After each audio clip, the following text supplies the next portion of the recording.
Hi everyone, welcome to my channel. If you don't know me, this is Pooja. I live in Bangalore and I work as a software engineer, and I would just wanted to share a very realistic breakdown of my monthly expenses. This is something very new that I'm doing, but I just wanted to share this, and this is for anyone who is planning to move out or for someone who wants to understand how much it costs to live in the city month to month. This is my lifestyle and my experiences, and this might vary for different people. So, yep. So, starting with the biggest and the most important expense, that is my rent. I pay around 16,500 for my share.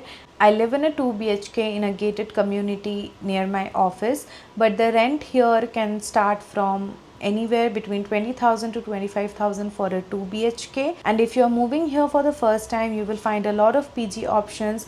I used to live in one earlier and it costed me around 13,000 for a 2 sharing, and it included 3 meals a day, cleaning service, and basic amenities like washing machine, refrigerator. It is a very good option if you are just moving out and don't want to take things on your own hands just yet. So living in a flat comes with other expenses. So first up is groceries. I pay around 4,000 to 4,500 rupees for groceries, but these supplies last for 2 to 3 months, so I think that's a pretty reasonable amount. I also spent 1,250 rupees for my cleaning help, which I'm very grateful for as it makes my day-to-day life a lot easier. Then there are smaller fixed expenses like the Wi-Fi that costs me around 1,300 quarterly, which is 450 rupees per month.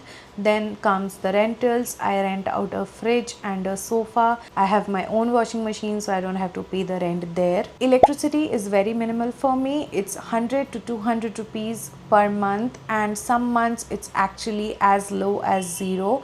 And I'll tell you how. Karnataka has a Griha Jyoti scheme. It gives a certain number of units free to the residents, and that includes tenants as well. And if you use within that limit, you can pay as low as rupees 0. So if you are in Bangalore, you can definitely check that out and save up some money there. Then comes the smaller expenses that don't feel like much, but they definitely add up, and that is the 10-minute grocery. I used to rely on this a lot, and I realized I used to spend a lot more than I needed, because what happens is you need a 100 rupee item, you go to the app and add the item to the cart, you see a lot of delivery charges, and you keep on adding stuff to remove that charge, and then your cart value comes to 300 to 500 rupees, and half of the things you don't even need. And these values don't seem much in the moment, but they definitely add to a lot at the end. So I decided to be very strict and structured with this, and now my expenses for the monthly 10-minute orders have reduced to 2,000 rupees. Other than that, the OTT and cloud subscriptions along with my mobile recharge cost around 2,000 rupees.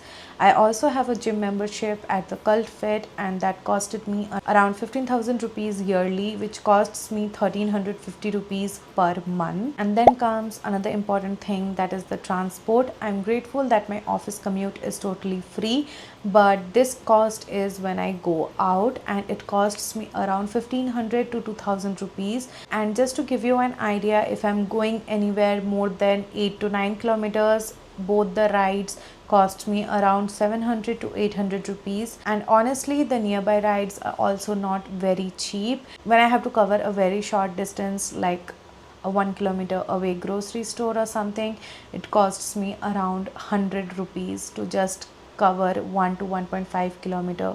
So I wish I had my own vehicle. That honestly helps a lot here.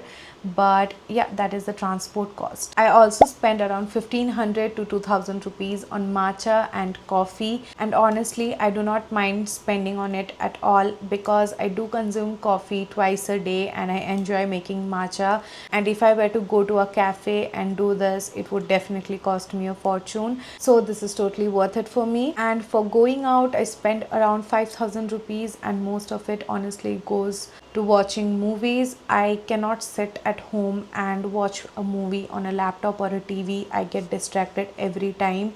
So I would rather go to a theater and watch a movie, and obviously eating out also covers in this 5,000. Then comes the self-care, that is 3,000, and then comes the random things. This is rupees 2,000 per month. This is mostly for small necessities and essentials that come up every month. There's always something or the other, either you need to fix stuff or you need to buy stuff. So I have allocated this amount for every month. So, and apart from all of this, I do make sure to invest a part of my salary every month. I'm not a financial expert or anything. I don't want to go into the detailed numbers, but I try to stay consistent. So yeah, that was my monthly expense, and I spent around 42 to 44k per month. And I do not try to restrict myself or spend mindlessly. That I try to keep my salary in a structured flow so that I'm not spending mindlessly. Hi everyone, thank you for making till the end, and if you found the video informative, do like and subscribe. I post daily vlogs every Saturday about my life here in Bangalore as a software engineer. So yeah, that's it. Bye bye.